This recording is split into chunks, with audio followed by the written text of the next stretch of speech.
No gold is not in her. She's a diamond. Welcome to another wonderful edition of the Million Dollar Peddlers. I'm Papergoy, and today we're going to talk about selling lots on eBay. Get it? Do you get it? Selling lots. There are some people that enjoy selling lots, and there are other people that don't enjoy selling lots. I tend to be the not enjoying most of the time. You do leave a fair amount of money on the table if you lot something or other out. Obviously, if you're able to piecemeal it, you will end up making more money. But that's not the only thing that you need to think about. Depending upon the size of your store, you do have to think about the fees.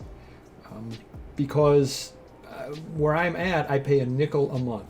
So I picked up a fair, it's a nickel a month per item, above the 10,000. Sorry about that. I did pick up late last year a large science fiction digest collection.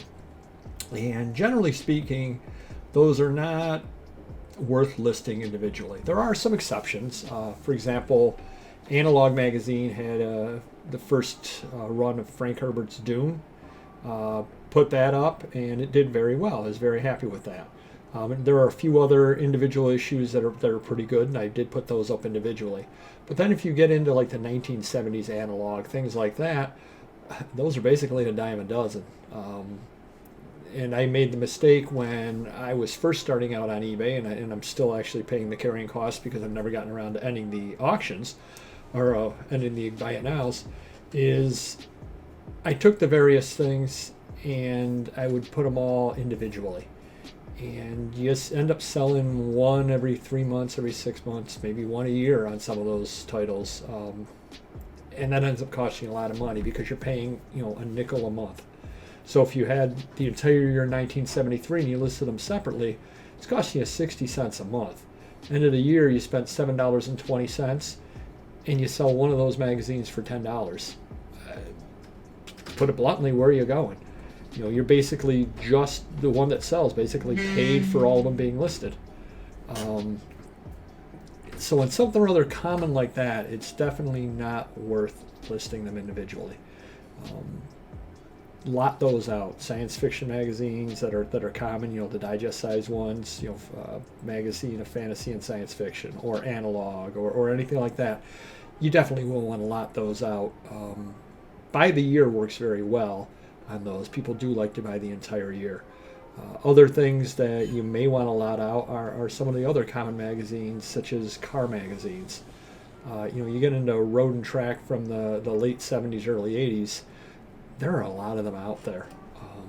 And it's probably worth lotting them out. The only disadvantage is you are not allowed to send those media mail. So you end up lotting them out, and then you have to send them out. Realistically, you have to send them out priority mail. I guess you could use Parcel Select or something like that. But realistically, you're going to send them out media mail. If they go in a flat rate box, that'll run you something like $12, $13, something like that. So it ends up getting a little expensive to ship those out. Now, there are people out there that do it media mail, but I suggest you don't, because you're not supposed to do that. That is technically illegal to do. But common car magazines are another thing that I definitely would look into, selling them as lots. Comic books are another thing, or sports cards, for example. You get a bunch of sports cards and you're looking at them and they're worth 50 cents to $1 a piece. You're not going to take the time to sit there and list them all individually and hope to get $1 each out of them. You're not going to make any money on that. It's going to use up all your time and you're not going to make any money. So better take them and throw them all in a lot. Perhaps pull a couple of the star cards out that you can get $5, $10, $15 out of, and then the rest of them, lot them out, let somebody else deal with them. So those are some instances of when things are very good lotted out. Common comic books, those things you may want to lot out, because again, you get into things that are worth $2, $3, $4 a piece.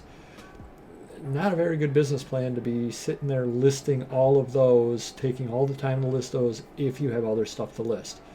The only exception I would say to that would be if you are a dedicated comic store on eBay. then you can price them up at $4 or $5 a piece, and you will actually do okay on them because people will find you for comic books and purchase them. But if you're more of a general merchandiser, you'll just waste your time is basically what you'll be doing. You'll be spinning your wheels, not getting anywhere, not listing the good stuff because you're busy listing a $3 comic book. So comic books are another thing that I would suggest lotting out if they're lower value. I don't do much in stamps, but I would certainly expect stamps to be yet another area like that. You know, you pull out the good ones, you can sell the good ones, and otherwise just lot everything together and get it out. Another thing that I do from time to time would be with like sheet music. I go through, and if they're better pieces of sheet music, then I'll list them individually. But then you get into the common stuff, I put them together in a lot and sell them. And maybe they only go for $1 a piece, and they're supposedly worth $2 to $3 a piece. That's fine. Number one, I wouldn't have paid $1 a piece for them. I would have paid less than that, so I'm still making money on them. Number two, sheet music can actually go media mail, so that's pretty nice there. Cheap shipping on those, and you find shipping them out that way. And the third thing is I'm not going to sit there all day and list $2, $3 sheet musics. Again, you list a $3 sheet music, it doesn't sell in a year, you're out 60 cents. So now when it does sell for $3, you're down to only getting $2.40 out of it, less the eBay and PayPal fees, less. You're not going to end up making anything on that. So sheet music is another thing that's very good to lot out. And this entire video came up because I was having a discussion with my friend Radio Parts, and he sold something, and I was actually surprised that he sold it. And hey, shout out to him, he did well on it. And he mentioned he had others similar to it, and I said, well, I would have probably lotted that out. And then he said he doesn't care for lotting, and then was explaining why. He said he thinks you leave a lot of money on the table, and I do agree, you can leave a lot of money on the table, which is also why Mr. Magazine doesn't lot very many items out either. I try not to lot out anything that I feel is good. Now, one thing that Radio Parts did mention, and it depends upon how you're set up on it, he said that a lot of times somebody will only want one item out of a lot. And that's true. People will note to you, hey, can I have that? And that's where it comes down to, are you going to make it worth my while for me to pull that out of a lot? Because it's not as easy as it seems. Depending on how you lot things out, you may have it listed down below, and now you have to take it out down below. You have to change your item count, and depending upon what your picture looks like, you may actually have to go and take a new picture. Now if it's a lot of 10 and each item is pictured individually, well, it's easy enough to delete one picture. I'd be more apt to do it in a case like that than if I've got to dig the item out and then retake pictures and all that sort of thing. And I'm wanting $3 a piece in a lot, and somebody says, well, I'll give you $3 for that. I'm sorry, it's not worth my time to dig it out and to do all that work just to send you out one thing for $3. As much as I'd love to do it, I just don't have the time to do that. And as I'm sitting here talking, another thing that I thought of that actually works well in lots are books. Similar type books. If you pick up a bunch of romance books, those work great in a lot. Or you pick up a lot of science fiction books, a lot of Western books, those kind of things. A lot of people like to read those. They can go out media mail, and a lot of them don't have value on their own. I mean, certainly if you do go to a garage sale and the person's got, a box of 100 romance, or books there, drawing a blank, there's what Heartlands, I believe they're called, whatever they're called. They've got 100 of them there. You ask them what they want, and they tell you, take them out for $10. You're going to make money. You certainly can lot them out. Maybe take the time to look a couple of them up randomly and make sure there isn't some rare short print, because I'm sure that there are in there. Perhaps you'll be able to get your money out of one or two of them alone. But you end up buying the whole box there for $10. You got 100 of them. Lot it out for $60, $70, $80, something like that. Somebody will definitely end up buying it off you, because if they go down to the local Barnes and Nobles, they'll be paying $4, $5, $6 per book. Now they can pick them up for you for under $1 a book. So that's kind of an easy way to make a little bit of money. And that's the case where you're actually buying it in a lot to sell it in a lot.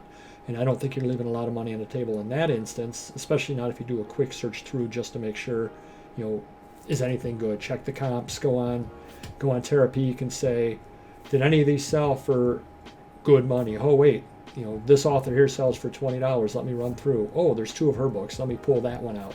That sort of thing. And that way you can really maximize your money out a lot, and then you can get rid of the rest. One final thing that I do, and it helps out from time to time, I do make sales occasionally on it, is I throw together ephemera lots. And those are just kind of things that as I've gone through, I just don't see where I can market them individually, or if I were able to market them individually, you're talking $1, $2 a piece, that kind of deal. Or similarly, occasionally I'll throw together postcard lots. They're just postcards that just are not worth listing individually, but they do have value. And if you're able to get a big enough assortment of postcards, you can lot them together, a group of California postcards, a group of New York postcards, all that sort of thing. And then that really will sell well, because the people who collect the California postcards or have been out to Florida or whatever will buy that lot because they're happy, because that's all that they're getting in the lot. So that works out pretty well for that. But back to the ephemera lots, I've got a few postcards that aren't worth selling individually. I've got a couple of pieces of paper that aren't worth selling individually, a couple of brochures that aren't worth selling individually, and so on. I'll put them all together in a lot. Usually, for whatever reason, I tend to choose about 120 pieces in a lot, because that'll go very well in the regional rate A box, or it'll go very well in a priority box. Throw it all together in one lot, take a bunch of pictures of it, have a kind of generic listing, only because I'm not going to spend a lot of time with 120 items listing what each one are, each one is. But I'll say, hey, you've got a couple of photographs in here, you got a couple of maps, you got a couple of postcards, all that kind of thing.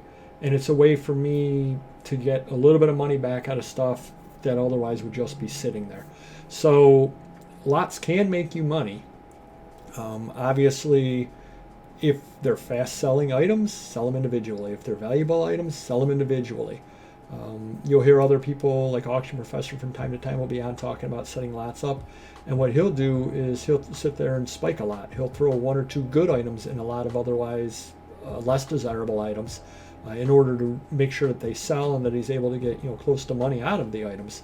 So that's another thing you can do, is you can include a couple of better items in there, just in order to entice people to buy the entire lot. It's a good way to move stuff out, because again, it'd be great to get every last penny out of every last item, but it's not going to happen. You're going to run out of room well before you run out of stuff to sell.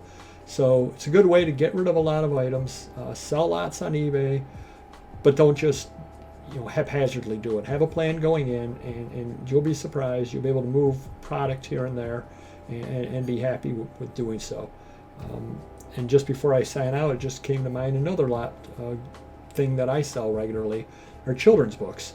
They sell fairly well as well, and a lot of times you can pick children's books up not quite in lots, but close to lots. If you go to a couple of sales and you see, let's say, Dr. Seuss books, and it's one of those church sales where they just want to get rid of things, and it's like, hey, fill a bag, $5, get stuff out of here, and you see 3 Dr. Seuss books, pick them up, put them aside. You will find more Dr. Seuss books. Same thing with the Charlie Brown Peanuts books or the Mad Magazine books and all that sort of thing. You will find more of them. So just kind of put them aside, keep putting them aside in like a corner. Hardy Boys, Nancy Drews, you'll find more of them. Kind of pick them up when you can pick them up very, very cheap. And before you know it, the end of a shopping season, flea market season, that kind of thing, you'll look and you'll say, hey, I've got 24 little golden books. How did this happen? And then you throw them together in one lot. You've got essentially nothing into it, and you list a lot for $40, something like that, and end up taking $25 on it, and it's a found $25.